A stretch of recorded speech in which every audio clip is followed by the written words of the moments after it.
이재명은 과연 추락하는 민심을 보고 있을까요? 여러분 안녕하십니까? 8월 8일 새벽이 됐습니다. 진은책입니다. 어제 방송은 거의 모든 방송들이 하나같이 민주당의 리스크를 다루고 있더군요. 그런데 핵심은 이재명이 언제 물러날 것이냐 하는 것입니다. 그렇다면 이재명은 과연 추락하는 민심을 보고 있을까요? 이 민주당의 리스크, 그 리스크는 이른바 이재명의 사법 리스크와 그리고 돈 봉투 사건, 그리고 요즘 김은경의 노인 폄하, 이것도 리스크가 되고 있습니다.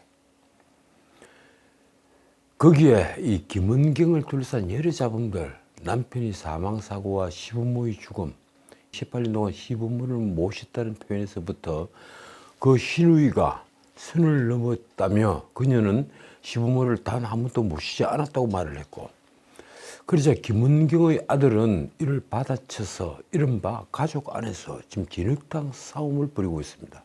거기에 관련된 것들이 전부 리스크가 되고 있습니다.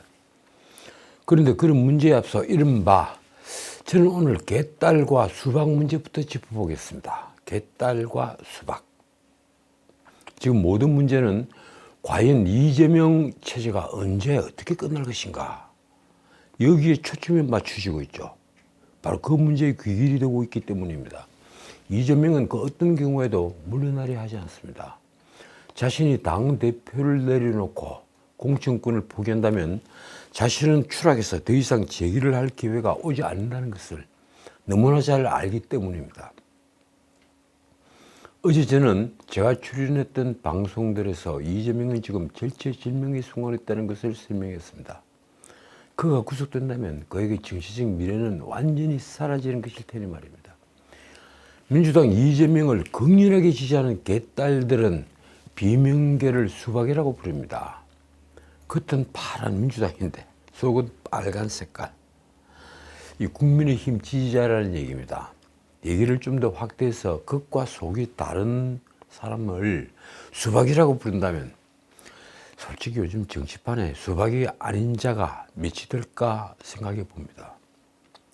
모두 겉으로는 동지지만 언제든 배신을 할 준비가 되어 있다면 그건 그냥 수박이 아니라 썩은 수박일 테니 말입니다. 자, 돌이켜보면 이재명은 2022년 8월 28일 민주당 대표로 선출이 되었습니다. 1년 전입니다. 그로부터 불과 나흘 만인 작년 9월 1일 이재명은 백인동 대장동 개발 특혜 의혹과 관련한 허위사실 공표 혐의로 서울중앙지검으로부터 9월 6일 오전 10시까지 출석을 하라 하는 소환 통보를 받았습니다. 이때 이재명의 보좌관 김현진은 전쟁입니다 라는 문자를 보냈고, 본회의장에서 이 필름이 씌워진 전화기인데도 이재명은 어떻든 사진기자들에게 의도적으로 그 문자를 노출시켰습니다. 9월 3일 검찰청 앞에 개딸들이 모였습니다. 참석자들은 이재명은 죄가 없다, 정치검찰 해체하라, 김건희를 특검하라, 이런 문구가 적힌 손팻말을 들었습니다. 이 집회 연단에 섰던 정봉주 전 의원은 1년만 열심히 싸우자며 이렇게 말했습니다. 윤 대통령 지지율이 27%로 떨어졌다고 한다. 나는 이재명을 70년 역사 민주당을 지키기 위해 이 자리에 왔다. 이번에는 지지 말아야 한다. 그러니까 민주당을 지키는 것과 이재명을 지키는 것을 동일시한 것입니다. 정봉주가 말한 1년이 다 됐습니다. 어떻든 정봉주가 말을 한 그 이튿날인 9월 4일 사무총장 조정식의 기자간담회에서 제1야당 대표 소환은 한국 정치사에 전례가 드문 일로 명백한 야당 탄압이라며 한 말이 이렇습니다. 과거 중앙정보부의 김대중 현해탄 납치 사건을 연상시킬 정도로 검찰이 정치 보복 본색을 드러냈다. 여러분은 어떻게 생각하십니까? 과연 대한민국 검찰이 지금 이재명을 수사하는 것이 정치 보복으로 보이십니까? 조정식은 이재명 사건 담당 검사가 윤석열 사단에 속한 공안통검사라며 이런 표현을 스슴치 않았습니다. 공개 소환은 공개 망신 주기를 위한 과거 공안통검사가 하던 악의적이고 치졸한 수법이다. 그렇다면 온 국민이 주시하는 이 공직선거법 위반 사건, 바로 직전 대통령 후보였던 분을 극비리에 소환 조사해야 했단 말입니까? 이러자 당시 국민의힘은 이재명의 5년 전 발언을 찾아냈습니다. 이재명이 성남시장 시절인 2017년 도둑 잡는 게 도둑에겐 보복으로 볼 수도 있겠지만 이는 보복이 아니라 정의와 상식의 구현으로 보인다라고 한 말입니다. 그러면서 이렇게 말을 했죠. 적폐와 불의를 칭찬하는 게 정치 보복이라면 그런 정치 보복은 맨날 해도 된다. 이 말은 나중에 여러 언론을 타서 꽤 유명한 말이 되었습니다. 적폐 칭찬이 정치 보복이라면 그건 맨날 해도 된다. 이재명다운 말이었습니다. 이재명의 사법 리스크가 부각이 되면서 민주당은 솔직히 막 나갔습니다. 그 뒤에 말입니다. 여야의 협치 가능성은 그때부터 완전히 사라졌습니다. 결국 검찰이 추석 연휴 직전인 9월 8일 이재명을 공직선거법으로 기소를 하자 민주당은 짐승 같은 정권이다. 쪼잔한 대통령이다. 임기가 보장되지 않을 가능성이 높다. 이런 막말 프레이드를 벌였습니다. 이런 말 말고도 수많이 있습니다. 제가 메모해 놓은 말이 이 정도입니다. 쪼잔하다. 임기를 다 마치지 못할 것이다. 참 기가 막힙니다. 누가 더 말을 그치게 하나 겨루는 듯한 경쟁이 벌어졌던 것입니다. 원내대표 박홍근은 야당 당대표를 제물로 삼아 윤석열 대통령 본인의 무능과 실정을 감춰보려고 하는 저열하고 부당한 최악의 정치적 기소라면서 이렇게 표현했습니다. 추락한 민심을 사정 공안 정국으로 만회하려는 반협치 폭거다. 글쎄요, 그때는 어떻습니까? 정권이 출범한 지 불과 4개월이 지났을 뿐입니다. 그런데 무슨 무능과 실정을 덮으려고 야당 대표를 공격을 했겠습니까? 최고위원 정청래의 비난은 좋게 말해서 원색적이었습니다. 그는 윤석열 정권 참 못된 정권이라며 이렇게 말했습니다. 역대급으로 치졸한 짐승 같은 정권이고 덩치값 못하는 쪼잔한 대통령이다. 뒷부분은 덩치값 못하는 쪼잔한 대통령이라는 이 뒷부분은 다분히 인신공격적이죠. 자신은 덩치값 했는가요? 정청래는 심지어 재떨이로 흥한 자 재떨이로 망하고 검찰이 칼로 흥한 자 검찰이 칼로 쓰여질 것이라고도 했습니다. 글쎄요, 재떨이로 흥한 자가 누구입니까? 최고위원 박찬대도 윤석열 정권은 오늘 검찰 독재 시대를 사실상 선언했다며 이렇게 단언했습니다. 반드시 국민적 지향을 받게 될 것이고 임기가 보장되지 않을 가능성이 높다. 자, 이쯤 되면 어떻게 해석을 해야 합니까? 임기가 보장되지 않을 가능성이 높다. 그런데 이제 이재명의 정치 생명을 완전히 끊을 사법 절차가 시작되면 이재명과 민주당은 또 어떻게 나올까요? 민주당의 이른바 비명계는 또 어떤 스탠스를 취할까요?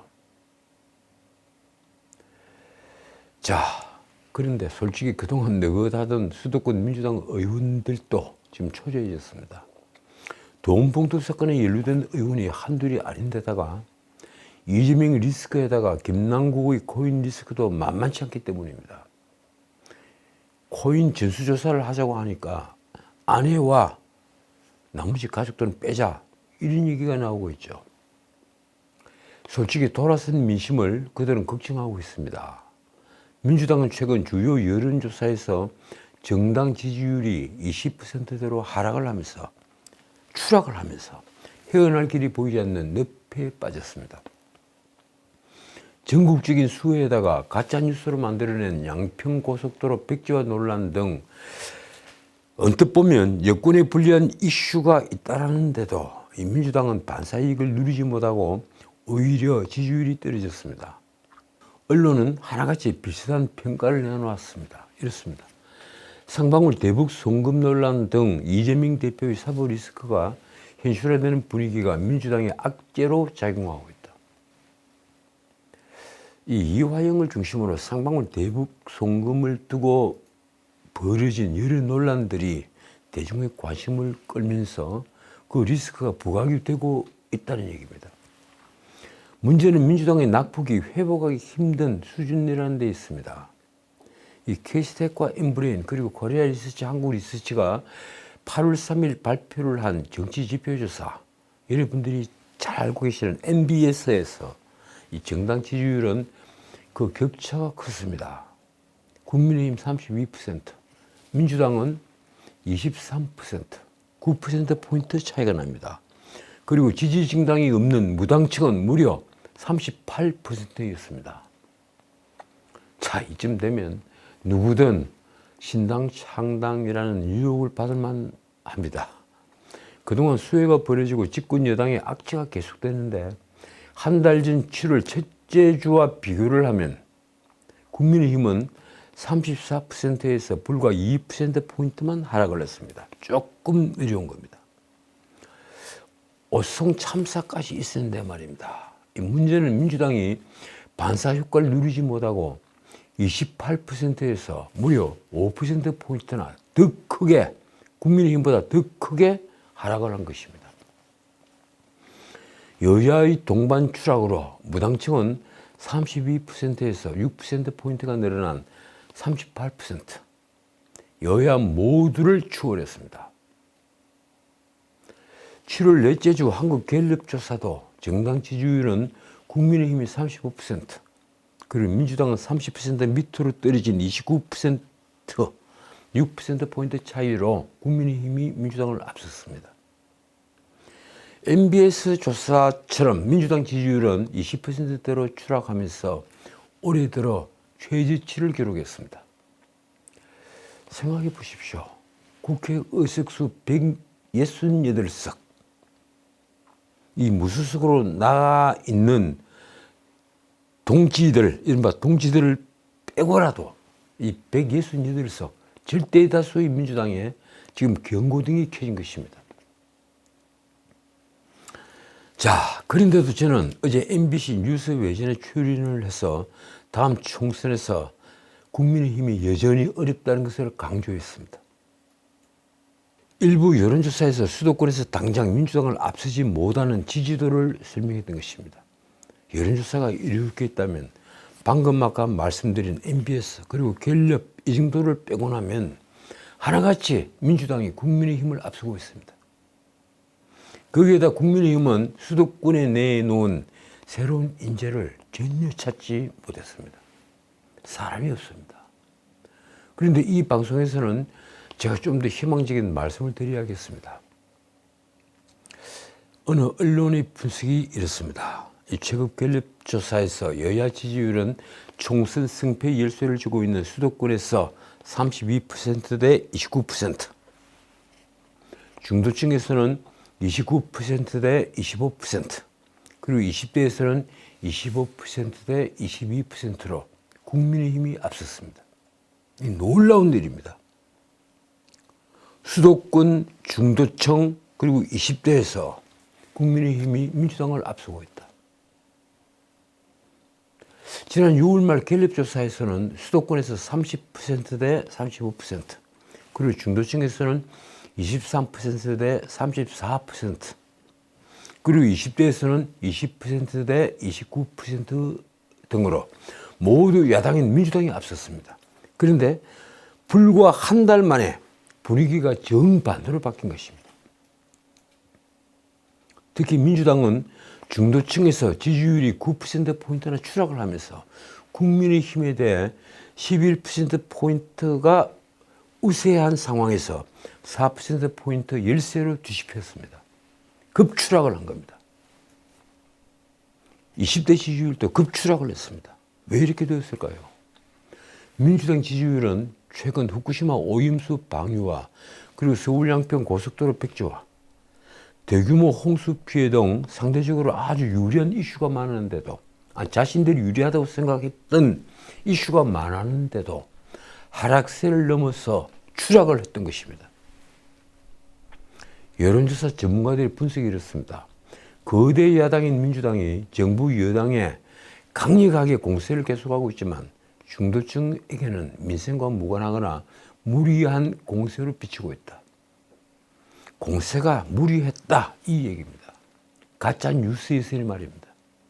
거기에 물가와 재난 대비 등 전 정부가 함께 책임을 져야 할 이슈도 모두 윤석열 정부 잘못으로 공세를 펼쳐서 설득력이 부족하다는 분석도 있습니다.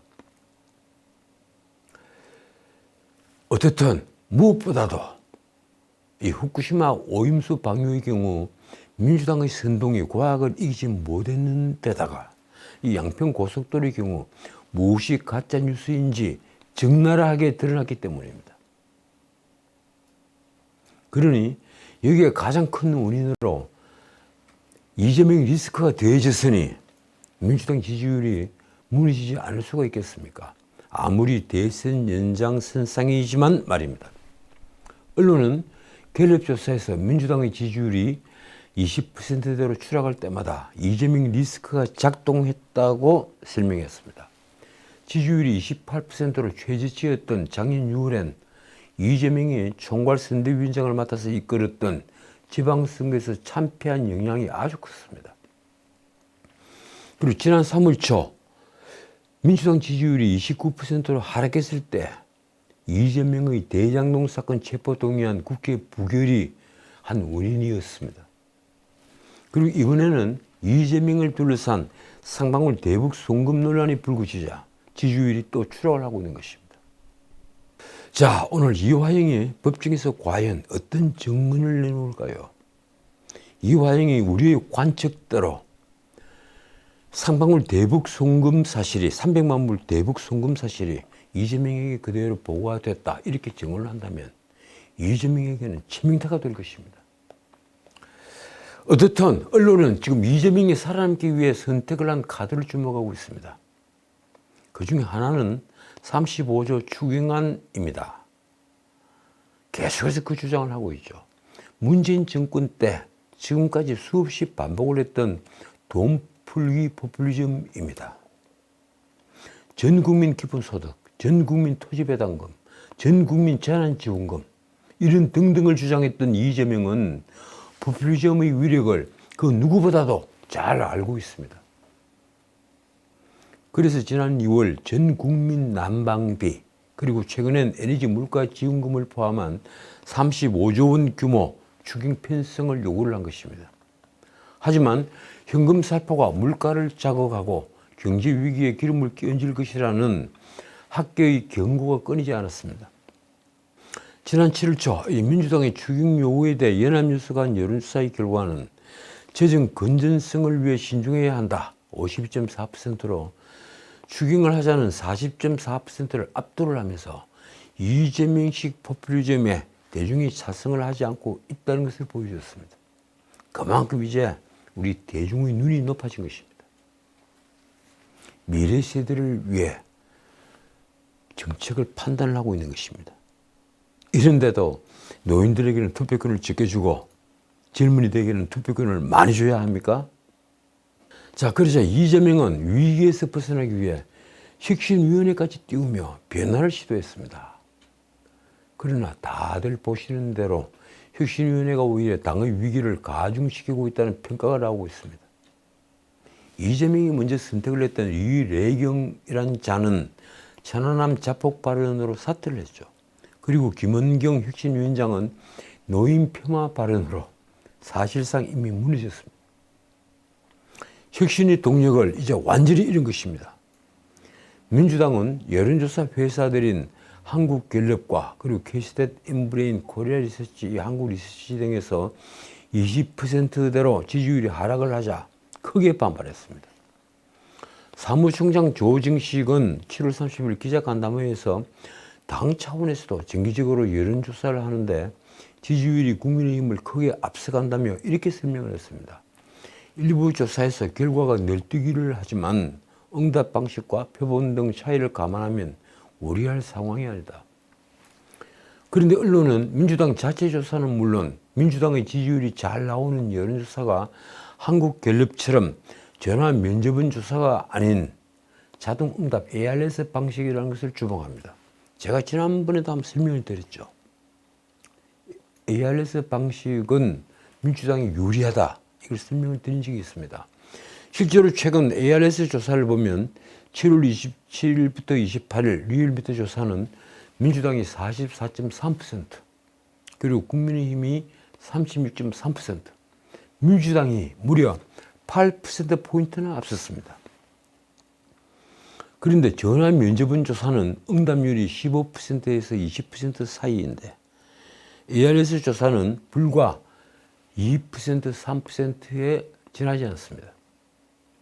신뢰성이 의심받는다는 것입니다. 어떻든 한국갤럽에 따르면 현 정부가 출범하기 직전인 작년 5월 초와 비교를 해서 민주당 지지율은 41%에서 29%로 떨어졌습니다. 국민의힘도 40%에서 35%로 하락을 했지만 그 폭은 5%포인트에 지나지 않습니다. 민주당은 12%포인트나 되는데 말입니다. 반면 무당층은 16%에서 31%로 무려 15%포인트나 크게 증가했습니다. 대중은 윤석열 정부를 선택했지만 아직 완전한 지지를 보내지 않고 있는 것이 드러난 것입니다. 전문가들은 최근 무당층의 급증은 민주당을 지지하다가 등을 돌린 이들이 늘어난 것이라고 분석을 하고 있습니다. 과연 과거 민주당을 지지했던 젊은 유권자들의 민심은 어디로 향할까요? 자, 이제 돈봉투 사건을 짚어보겠습니다. 이 민주당 전당대회 돈봉투 사건을 수사하는 검찰이 윤관석, 이승만의 영장실질심사 때 돈봉투를 수사한 정황이 포착된 민주당 의원 19명의 명단을 법정에서 공개한 것으로 알려졌습니다. 나머지 한 명은 바로 이승만입니다. 조선일보는 이 백혜련, 황운하 등 검사, 경찰 출신과 그리고 박승준, 허종식 등 언론인 출신이 포함된 것으로 보도했습니다. 당사자들은 펄쩍듭니다. 나머지 명단도 있지만 다음 기회로 미루겠습니다. 이 검찰이 영장실질심사에서 두 의원의 범죄 혐의 사실과 구속수사 필요성을 소명하면서 돈 봉투를 받은 정황이 있는 의원들을 검찰이 밝힌 것입니다. 그러면서 법정에서는 19명의 실명이 특정돼서 공개됐고 회의 참석이나 의원실 방문 등 돈 봉투 수수 당시 정황도 구체적으로 제시됐다고 합니다. 검찰은 현역 의원을 대상으로 한 돈 봉투 살포가 두 차례에 걸쳐 이루어진 것으로 보고 있습니다. 먼저 윤관석은 2021년 4월 28일 오전 국회 외교통상위 소회의실에서 열린 송영길 지지 국회의원 모임에 참석한 국회의원 10명에게 300만 원짜리 봉투 한 개씩을 전달했다고 검찰은 주장합니다. 국회의원들이 300만 원짜리가 된 겁니다. 이튿날인 4월 29일 윤관석이 돈 봉투를 전달하기 위해 의원실을 방문합니다. 그래서 의원실 등에서 만난 의원은 총 9명입니다. 이들은 대부분 호남권인데 수도권 2명, 충청권 1명 또 있습니다. 검찰은 그동안 돈 봉투를 받은 의원들이 동선 등을 확인하기 위해 국회 사무실을 압수수색해서 2021년 4월 의원들이 출입 내역 자료를 확보했습니다. 그래서 의원회관에 다닌 그 시간에 그 의원이 의원회관 안에 있었는지를 일일이 다 확인까지 했던 겁니다. 어쨌든 돈 봉투 사건으로 윤관석은 8월 4일 밤 구속이 됐습니다. 구속영장을 발부한 서울중앙지법 윤재남 부장판사는 증거인멸 염려가 있다고 했습니다. 민주당 소속이던 윤관석은 이 사건 수사가 시작되면서 이승만과 함께 탈당을 했죠. 그래서 이 사건으로 현역 의원이 구속된 것은 이번이 처음입니다. 그런데 함께 구속영장이 청구된 이승만은 영장이 기각됐습니다. 서울중앙지법 유창훈 부장판사는 증거인멸 염려가 있다고 보기 어렵고 구속 필요성도 인정하기 어렵다고 했습니다. 이승만은 2021년 3월 송영길 캠프 관계자들에게 1,100만 원의 현금을 제공을 했죠. 그해 4월 말에는 윤관석에게 돈 봉투 300만 원짜리를 받았다는 혐의를 받고 있습니다. 보도가 나가자 백혜련은 2021년 전당대회 당시 최고위원 후보로서 특정 캠프로부터 돈 봉투 수수는 있을 수 없는 일이다, 이렇게 부인을 했습니다. 자신부터 최고위원 후보인데 어떻게 돈 봉투를 받을 수 있겠느냐, 이 주장을 한 겁니다. 박성준도 보도는 전혀 사실이 아니라고 했습니다. 경찰 출신 황운하는 SNS에 전혀 사실이 아니며 송영길 지지 모임에 참석을 했는지 여부도 명백히 밝혀져야 할 일이라고 했습니다. 그러면서 한 말이 이렇습니다. 모임에 참석한 의원들을 곧바로 돈 봉투 수수 의원으로 특정을 해서 보도하는 것은 명백한 명예훼손이다. 자, 이 문제는 결국 윤관석에 대한 공소장이 나중에 공개가 되면 밝혀질 일입니다. 그 공소장의 범죄 일람표에 누구누구에게 돈이 갔는지를 정확하게 기재를 할 수밖에 없기 때문입니다. 자, 윤 대통령과 아주 가까운 분이 있죠. 바로 심평 변호사. 멘토로 알려져 있습니다. 이 심평 변호사가 내놓은 윤 대통령 신당설이 지난 주말 정가를 강타했습니다. 심평의 발언에 무게가 실리기 때문이겠죠. 신 변호사는 지난 3일 KBS 라디오에서 최근 국민의힘 여론조사 결과 수도권에서 여당이 거의 전멸한다는 결과가 나왔다, 그러면서 이렇게 말했습니다. 윤 대통령이 도저히 국민의힘은 안 되겠다며 신당 창당까지 생각하신다는 그런 말을 얼핏 들었다.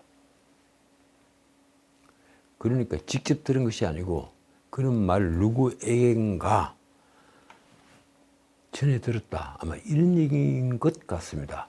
이 말이 파장이 아주 커지자 대통령실 홍보수석 김은혜가 서면 브리핑을 냈습니다. 대통령은 대통령직을 맡은 이후 심평과 국정이나 정치 문제에 대해 그 어떠한 이야기도 나눈 바 없다. 심평이 윤 대통령의 멘토로 불리는 것에 대해서도 황당한 이야기라고 밝히기도 했습니다. 국민의힘 미디어 법률단도 심평이 언급한 여론조사를 실시한 사실이 없다면서 완전한 허위 사실이라고 했습니다. 자, 이렇게 되니 심평이 굉장히 어려워졌습니다. 심평 변호사는 이처럼 대통령실이 모든 사실을 부인하고 나서자 결국 사과했습니다. 5일 심평이 페이스북에 내 말이 여당 후보를 지망하는 이나 관련된 이들에게 심대한 타격을 주고 있다는 말에 정신이 아득하다며 쓴 글이 이렇습니다. 이 사과가 그들에게 제발 작은 치유가 되기를 빌 따릅니다. 전적으로 본인의 불찰이고 죄송하다. 심평은 자신이 내놓은 윤 대통령 신당설을 이렇게 해명했습니다. 여권이 총선에서 참패하면 어떡하나 하는 조바심에서 여론조사 결과를 공개해 분발을 촉구할 생각이었다. 그런데 그 뒤 덧붙인 말이 그만 맥이 빠지게 합니다. 국민의힘 핵심 당직자의 급한 전화가 왔는데 그는 수도권 전멸 여론조사를 당에서 결코 실시한 일이 없다고 했다. 이게 무슨 말인가요? 심평의 변명은 이렇습니다.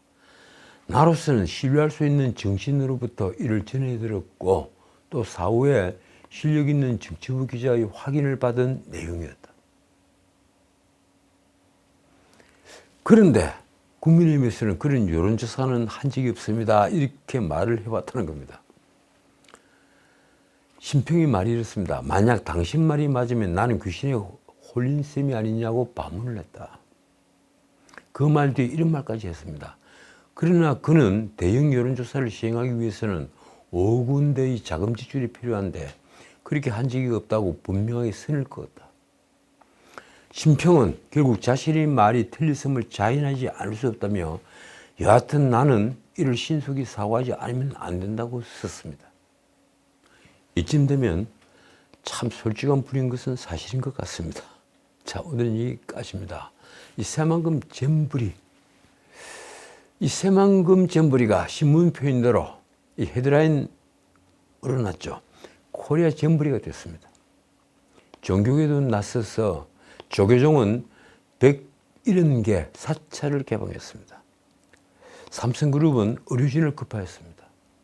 영국은 서울로, 그리고 미국은 평택의 캠프 험프리스로 일부 참가국들이 야영지 철수를 결정하자 민간 차원에서 지원이 나선 것입니다.